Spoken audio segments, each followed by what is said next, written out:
À partir de la classe de 4ème, tu vas apprendre à multiplier et à diviser des fractions entre elles.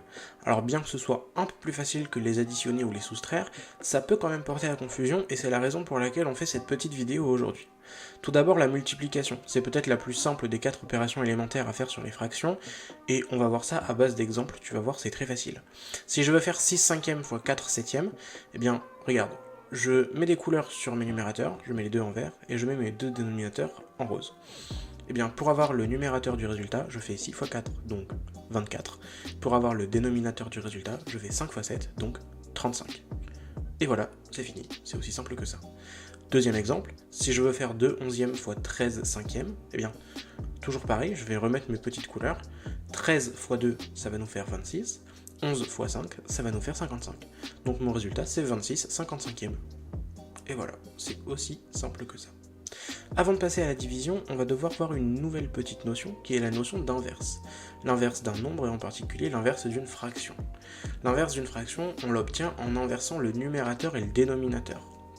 Alors attention, ce que je te donne là, c'est pas une définition pure, c'est vraiment la façon dont on l'obtient. Pour la définition, je te renvoie vers ton cours. Par exemple, si je veux l'inverse de 5 tiers, eh bien c'est 3 cinquièmes. D'accord ? J'inverse simplement le numérateur et le dénominateur. Si je veux l'inverse de 7 demi, eh bien c'est 2 septièmes. J'inverse là encore numérateur et dénominateur. Maintenant, quel est le rapport avec la division ? Eh bien, justement, c'est que pour diviser des fractions, on va utiliser cette règle.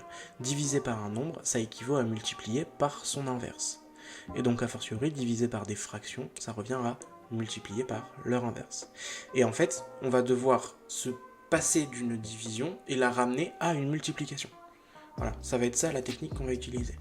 Par exemple, si je veux faire 7 dixièmes divisé par 2 neuvièmes, eh bien là je divise par 2 neuvièmes, donc je vais pouvoir me ramener à une multiplication. Alors mon 7 dixièmes il bouge pas, mais divisé par 2 neuvièmes, ça revient à multiplier par son inverse, donc multiplier par 9 demi. Et alors là, on retrouve la multiplication du départ, je remets mes couleurs, 7 fois 9, 63, 10 fois 2, 20, donc 7 dixièmes divisé par 2 neuvièmes, ça fait 63 vingtièmes.